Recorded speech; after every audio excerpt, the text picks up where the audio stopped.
Monsieur le Président, je vous remercie et je vois que le témoin revient dans le prétoire.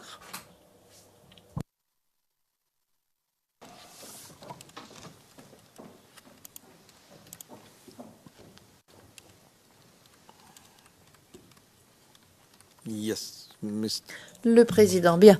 Monsieur Mangou, vous m'entendez? Le Président, bien.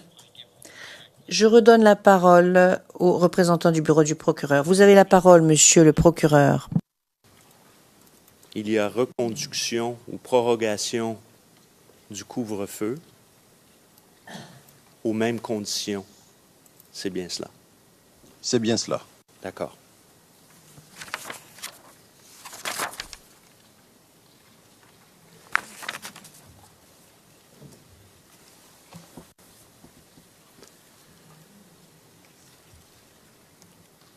Si vous me permettez un petit instant, Monsieur le Président, à la lumière du... J'aurais besoin de 30 secondes pour voir la suite du sujet que je vais faire à la lumière de l'exposé que je vous ai fait.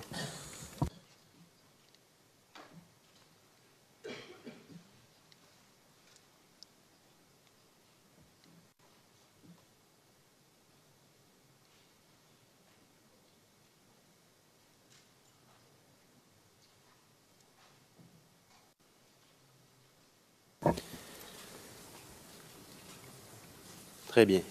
Alors, M. Mangou, je vais vous amener donc au 5 janvier.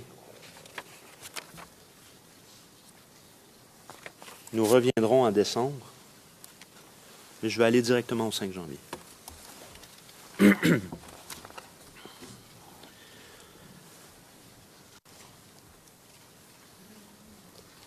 Donc, vous avez déjà expliqué le 5 janvier que vous avez une rencontre au palais avec le président, les généraux, les deux ministres.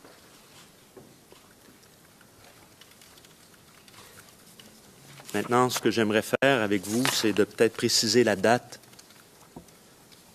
quand je vais vous proposer qu'elle a eu lieu le 4 janvier.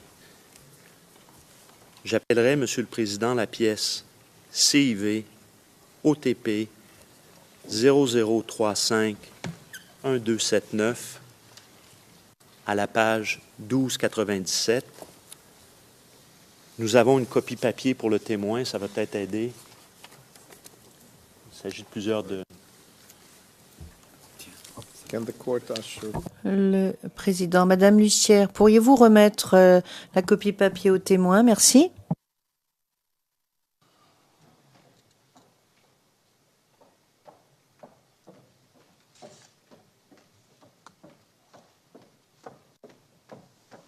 Merci. Donc, M. Mangou, allez directement à la page 1297. Si vous regardez, il y a,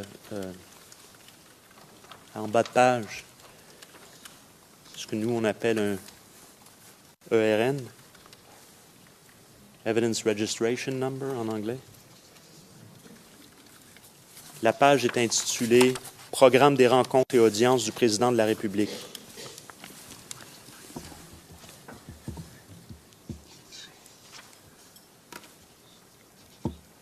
Les 4 derniers chiffres, c'est 1297.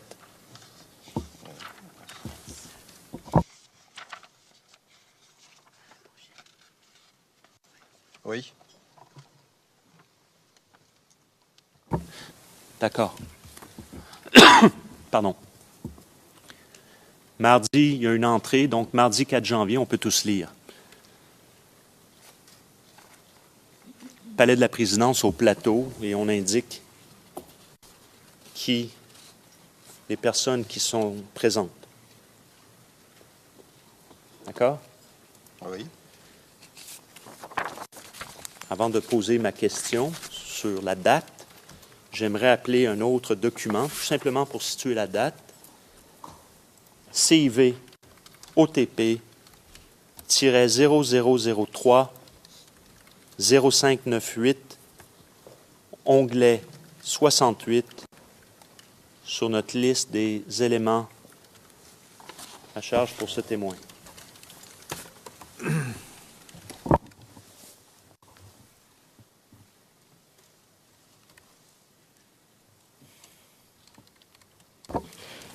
Nous avons également une copie papier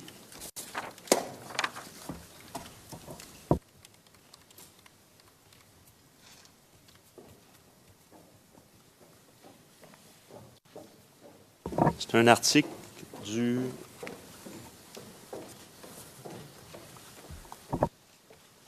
je vois pas la date, je crois que c'est du 5 janvier 2011. 5th of January. 5 janvier. Le président disait du 5 janvier, monsieur. Tout simplement pour établir la date.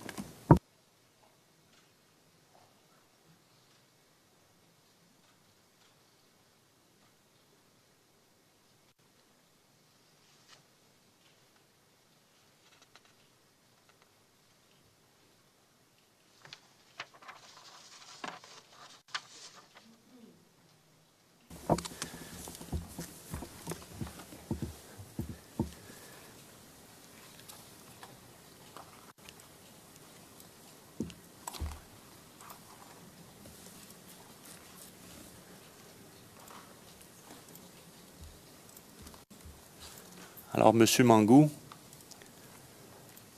pouvez mettre le document de côté. Ma question est, à la lumière de ces deux documents que vous venez de voir, est-ce que là, ceci vous aide à vous rafraîchir la mémoire que la rencontre à laquelle vous faites référence aurait plutôt eu lieu le 4 janvier 2011? Non. Il ne s'agit pas de cette rencontre. Celle qui a eu lieu le 5 janvier 2011 a eu lieu dans la nuit. Je vous avais dit aux environs de 21h30. Par contre, celle du 4, je suis encore en train de chercher l'objet de la rencontre.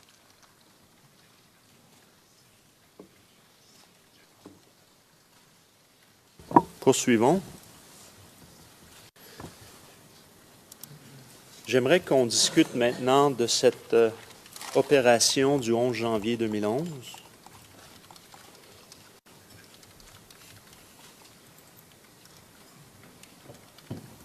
Qu'en est-il, au juste? Vous avez déjà, évidemment, donné un début de réponse les 2 derniers jours, mais maintenant, on a l'occasion d'aller plus en détail. Donc, qui a pris l'initiative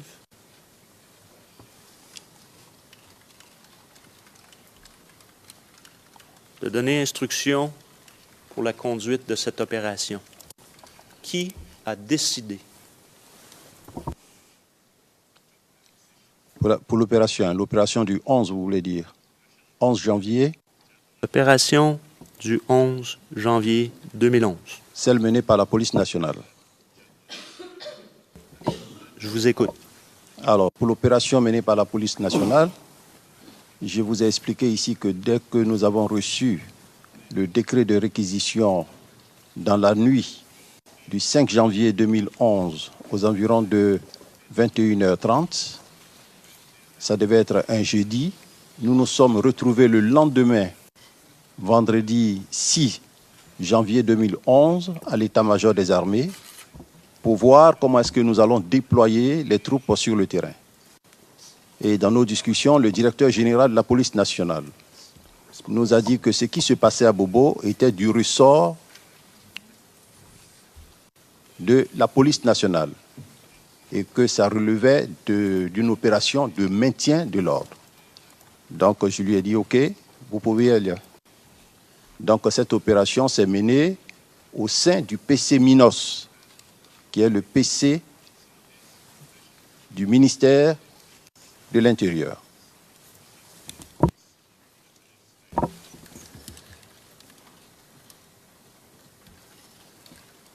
Brièvement sur le PC Minos.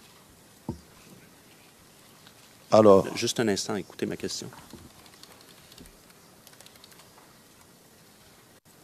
Aviez-vous un représentant des forces armées au sein du PC Minos? Non, l'état-major n'a pas de représentant au sein du PC Minos. D'accord, on reviendra. Le PC Minos, donc expliquez-nous brièvement, c'est quoi? Parce que la Chambre a déjà entendu le témoin 46, mais c'est-à-dire M. Brudeau-Mbia, mais juste pour clarifier. Alors, le PC Minos au sein du ministère de l'Intérieur, c'est un PC qui a mis sur pied pour gérer les opérations de maintien de l'ordre. Voilà. Donc, dans la gestion de maintien des opérations de l'ordre, il y a les policiers, il y a les gendarmes. Et cette gestion est entièrement à la disposition, est faite par le directeur général de la police nationale.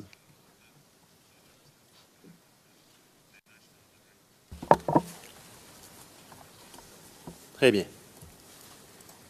Je vais appeler la pièce qui a déjà été soumise au dossier, pièce de l'accusation 0045 1429. Et plus spécifiquement à la page 1431. Si on pouvait afficher, s'il vous plaît.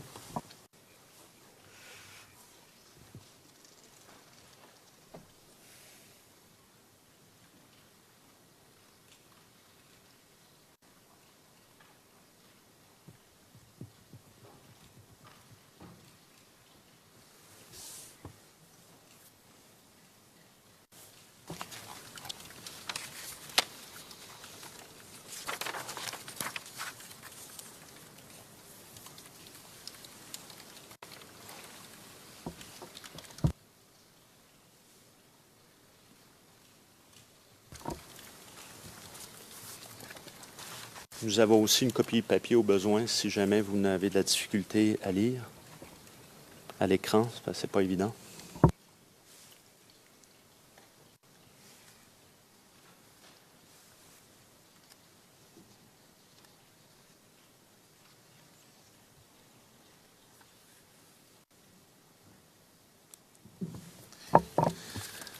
Alors,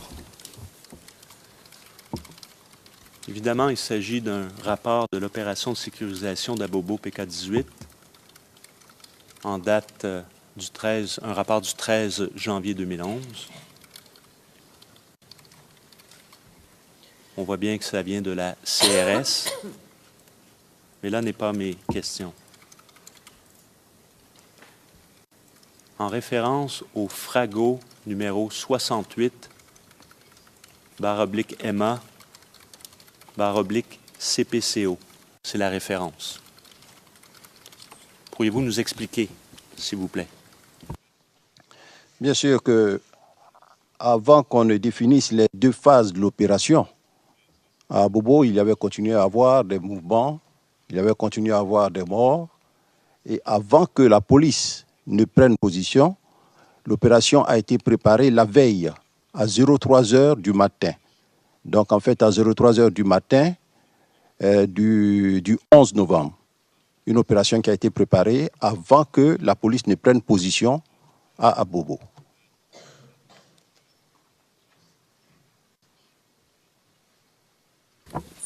Et pourriez-vous nous expliquer, ça veut dire quoi ça? Donc le rassemblement, briefing, 3 heures du matin, sous les ordres du commandant Touali. Oui. J'aimerais savoir, est-ce que c'est lui qui va mener les opérations sur le terrain ou qu'en est-il? Non, si vous voulez, ça s'est traduit un peu comme une opération de patrouille. Il est parti dans la zone pour patrouiller, mais ce n'est pas Touali qui prend en compte l'opération de police. La première phase de l'opération dont je vous ai parlé est entièrement gérée par la police. Donc, expliquez-nous ce qui en est au juste de l'opération. Comment cette opération a-t-elle été conduite et en quoi consistait-elle? La première opération? Celle du 11 janvier 2011. Okay. Celle dont il M. Touali fait un briefing. Le commandant Touali fait un briefing aux forces présentes. Donc, celle dont le commandant fait un briefing aux forces présentes, il s'agit donc, comme je l'ai souligné, hein, une opération de patrouille dans la zone d'Abobo. L'opération de patrouille consiste donc à récolter le maximum de renseignements sur un certain nombre de faits, à recueillir des indices, à voir s'il n'y a pas de confrontation ou bien s'il y en a, et puis de faire un compte-rendu au commandement.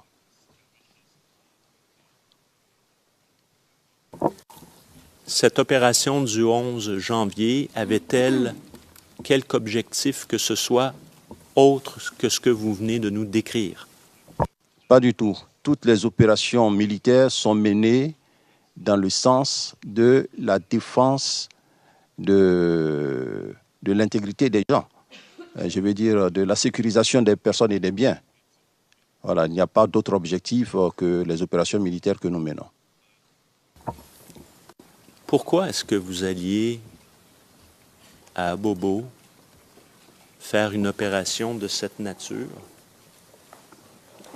C'est ce qu'on essaie de comprendre au juste. Aux petites heures du matin, pourquoi? Alors, il faut savoir que nous sommes les forces de défense de la République de Côte d'Ivoire. Nous avons pour mission d'agir au profit des personnes et des biens sur toute l'étendue du territoire national. Et si nous estimons qu'à Abobo, il y a des tueries qui se font, à Abobo, la population ne s'y sent pas bien, ben, nous menons des opérations de patrouille de manière à rassurer cette population, à relever des indices, comme je l'ai souligné, à voir ce qui ne va pas pour pouvoir rendre compte au commandement. Donc, il n'y a pas qu'à Abobo, hein, il n'y a pas qu'à Abobo. Peut-être que vous avez le compte rendu d'Abobo. Sinon, dans la zone Koumassi-Marcouri, cette zone était dévolue aux gendarmes commandos et à la base aérienne d'Abidjan, qui ont effectué des patrouilles. Tout comme à Yopougon, des patrouilles ont également été effectuées par la gendarmerie du Toit Rouge. Donc, il n'y a pas qu'à Abobo qu'on a fait les patrouilles. On a fait les patrouilles dans pratiquement tous les quartiers.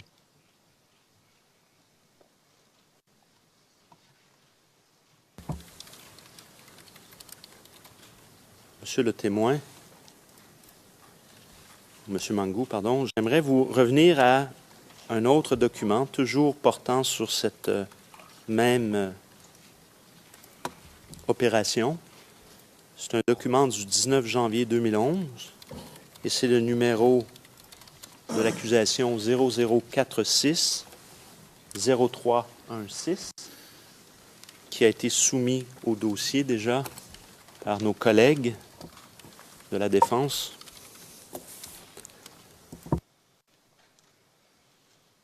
Nous en avons également une copie papier, car c'est un document qui est quand même assez long. Avec votre permission, si on pouvait en remettre une copie aux témoins.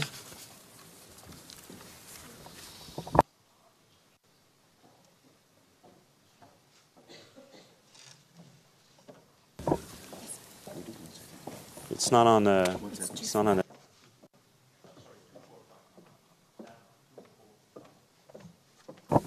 Le micro est coupé malheureusement.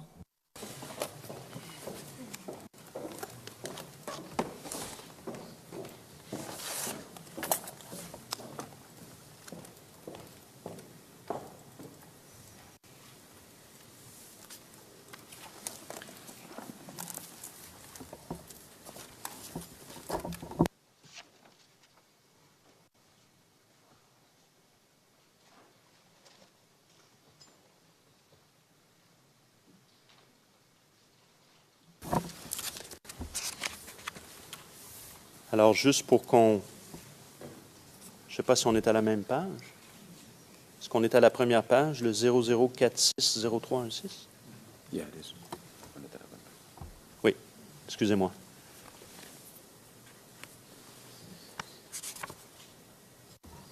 Alors, monsieur le témoin, on voit qu'il s'agit toujours, mais cette fois-ci du ministre de l'Intérieur. et on fait rapport sur les événements. Donc, c'est un document plus complet. Alors, je vous pose la question, tout simplement au niveau de s'est-il produit des incidents, de malheureux incidents, lorsque vous avez fait cette opération? Oui, bien sûr, il s'est produit des incidents. Je crois qu'il y a eu des blessés. Il y a eu des blessés, il y a eu des morts. Il y a eu des blessés et puis il y a eu des morts. Alors, la première opération dont je vous ai parlé, la patrouille, elle est différente de celle dont vous venez de me remettre la copie tout à l'heure. La police, bien que déployée, a par moment besoin de faire des fouilles. Et pour que ces fouilles soient efficaces, elle a besoin de l'armée. L'armée n'intervient pas dans les fouilles. L'armée fait un bouclage de la zone et la police procède à la fouille. Parce que eux, ce sont des officiers de police judiciaire, donc ils sont habilités à faire des fouilles. Ce que nous avons fait ici, dans le deuxième document que vous nous avez présenté, les éléments défensifs qui ont apporté leur concours à la police ont fait le bouclage de la zone pour permettre aux policiers de travailler.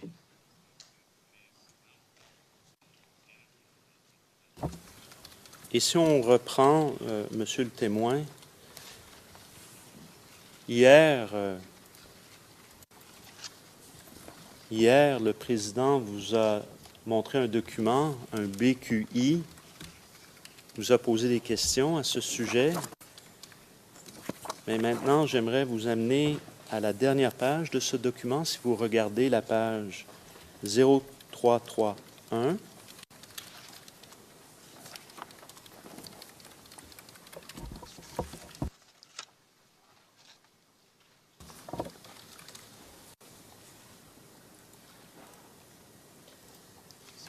Et donc, après l'opération,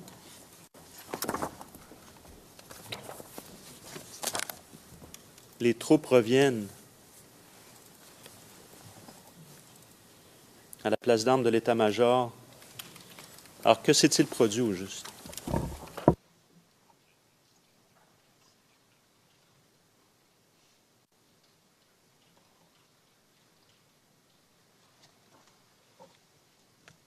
Alors, les troupes reviennent à l'état-major. Quand elles reviennent comme ça, il y a un débriefing de l'opération à faire. Donc, ils nous rendent compte de la manière dont l'opération s'est passée. Et à l'issue du débriefing, les troupes rejoignent leurs unités.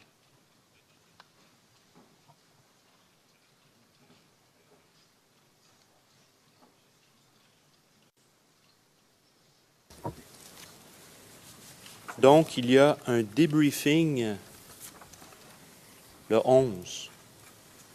Oui. Au sujet de l'opération. Oui. Toute opération militaire commence par un briefing. Après exécution de l'opération, on fait toujours un débriefing avant que les éléments ne rejoignent leur base. Quels étaient les lieux fouillés lors de cette opération de bouclage? La zone qui a été bouclée, je crois, c'est la zone du PK-18. Voilà, la zone du PK-18 qui a été fouillée. Ils ne nous précisent pas s'ils sont entrés dans les maisons, s'ils sont entrés, mais on nous précise en gros la zone qui a été fouillée, la zone où le bouclage a eu lieu et où la fouille a été faite. Et vous fouillez pourquoi? Vous savez, quand on est en crise, on cherche toujours à avoir des indices, à avoir le maximum de renseignements. Et quelquefois aussi on fouille parce que, bon, mais vous pouvez avoir des personnes mal intentionnées qui ont avec eux des armes alors que ces personnes ne sont pas habilitées à les porter. Et voilà, c'est pour avoir le maximum de renseignements dans une zone donnée. Et à ce moment-là, la police, le DGPN, la gendarmerie et les FANCI, les forces armées, en soutien toujours, en appui, agissent en vertu de quelle autorité juridique? Alors, quand l'armée vient en renfort à la police dans le cadre des fouilles, l'opération est pilotée par un officier de police judiciaire. Ça peut être soit un gendarme, soit un policier. Juste la question, est-ce que vous vous rappelez en vertu de quelle loi ivoirienne vous permettait l'autorisation? Qui autorise, qui permet ce genre d'opération? Qui, donc, l'ordonne? Ce sont des opérations qui rentrent dans la compétence de l'armée. Hein. Vous pouvez... c'est fait toujours dans un souci sécuritaire. Il n'y a pas d'autorité qui dise, bon, écoutez, allez faire la patrouille. Ça, c'est du ressort du chef d'état-major des armées qui, quand il sent, il a des informations sur une zone, peut demander à une patrouille d'aller faire la sécurisation, d'aller faire la patrouille dans cette zone. Donc, si on comprend bien, c'était une opération normale de maintien de l'ordre. Normale de maintien de l'ordre, une opération ponctuelle. D'accord.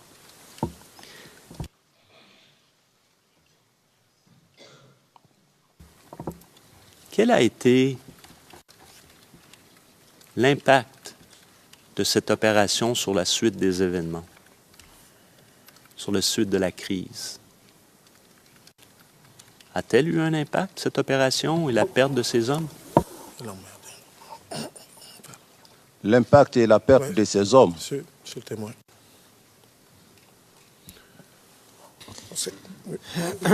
Monsieur le Président, oui, je vous remercie, Monsieur le Président. Mon intervention sera brève et visera à obtenir de Monsieur le procureur plus de précision parce que la question telle que posée ne permet pas. Elle est vague.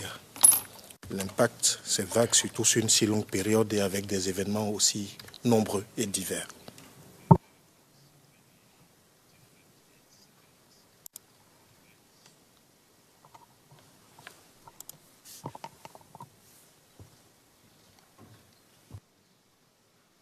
When you say what was the impact of this? Le juge président, quand vous dites quel était l'impact de cette opération sur la suite des événements, c'est peut-être un peu large, monsieur le procureur. Le procureur, je vais reformuler.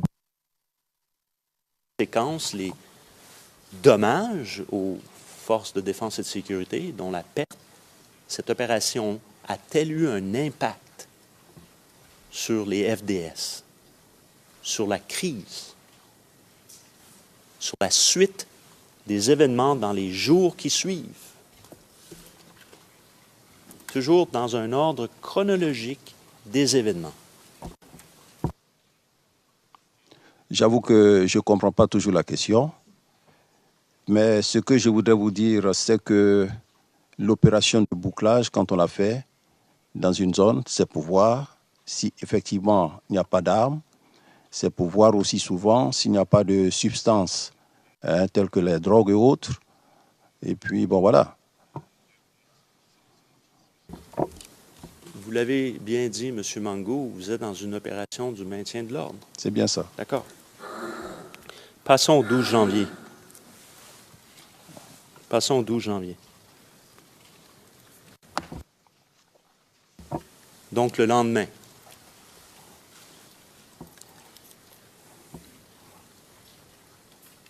Y a-t-il eu, sans regarder, est-ce qu'on pourrait reprendre les documents, Monsieur le Président, peut-être, avec votre permission?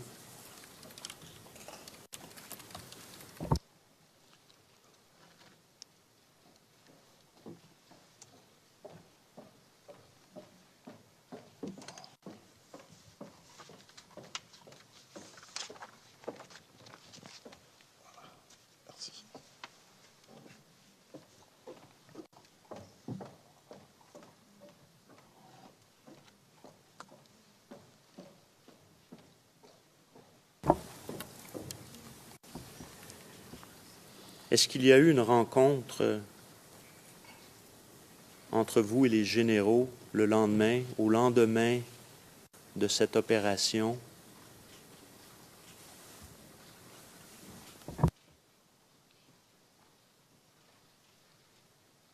Alors là, c'est difficile de savoir s'il y a eu une réunion ou pas. Ce que je sais, c'est que dans la nuit du 11 au 12, nos policiers ont été attaqués. Donc, certainement qu'à l'issue de cette attaque, il a dû y avoir une réunion à l'état-major.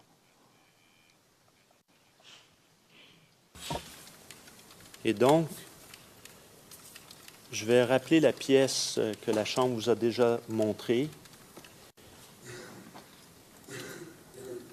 0045-0359, CIV-OTP. 0045-0359.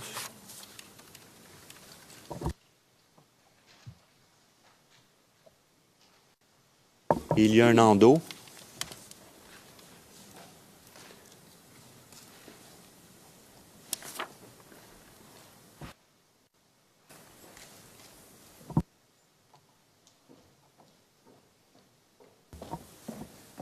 Je vais vous montrer la deuxième page.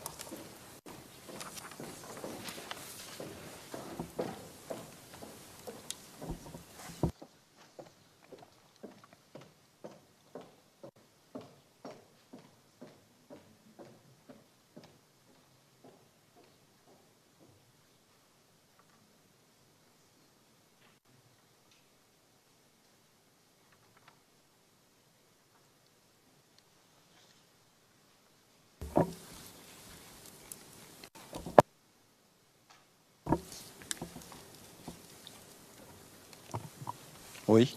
D'accord. Alors, je ne rentrerai pas la question de zone de guerre. La Chambre l'a couvert. Mais on voit qu'il y a une rencontre donc à 12h55 au CPCO menée par le colonel Sacco. Et je voudrais juste comprendre que vous êtes présenté donc à la salle. Et là, il est mentionné qu'il nous a conseillé la vigilance car l'ONUCI a déjà balancé l'information et nous a donné sa bénédiction.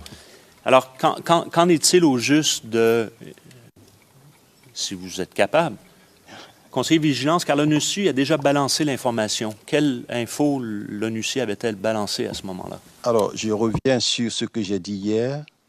J'ai dit, à mon niveau, ce document est nul et non avenu. Quand vous prenez les termes militaires qui sont dedans, ça ne veut absolument rien dire.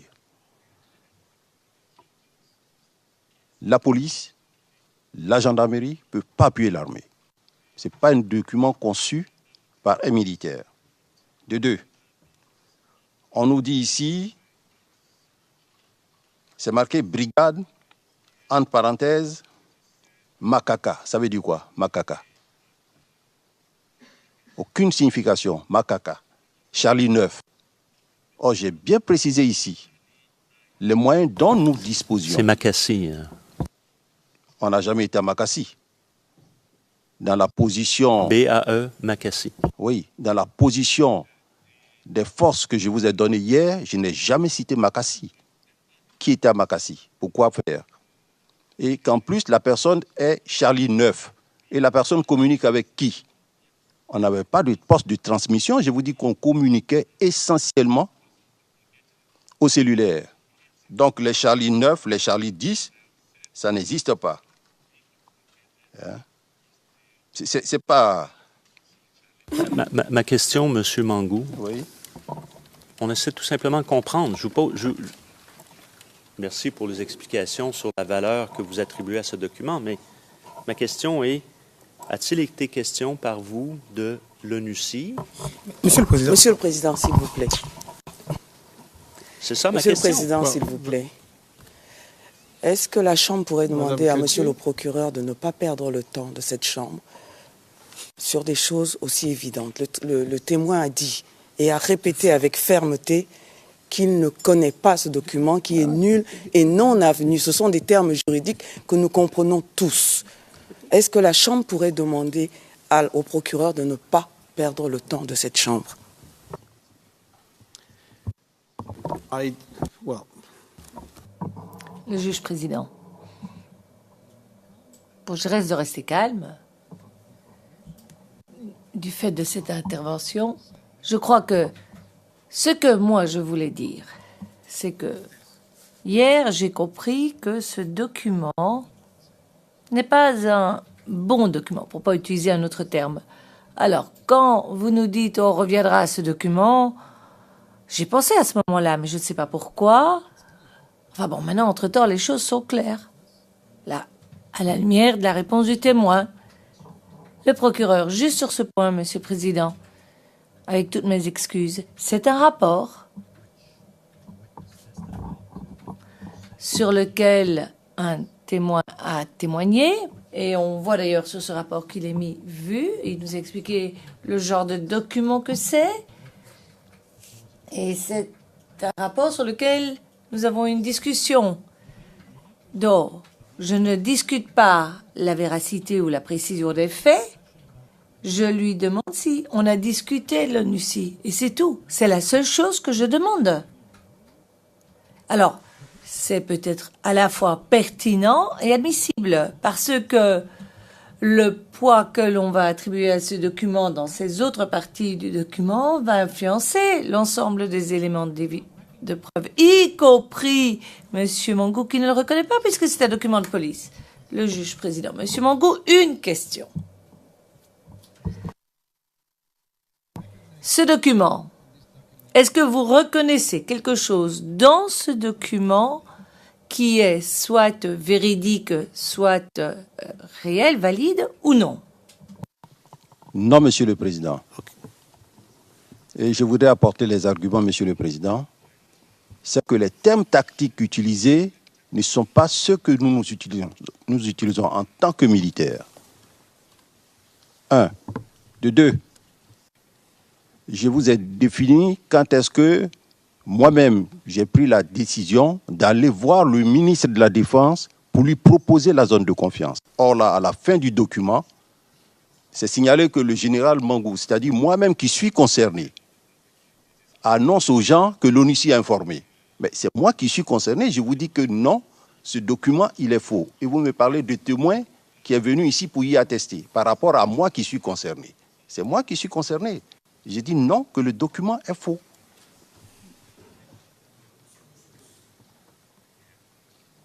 Okay. So, Le juge président, très bien. Donc je crois que maintenant les choses sont claires et nous pouvons poursuivre. Monsieur le procureur, merci. Je vous rends la parole.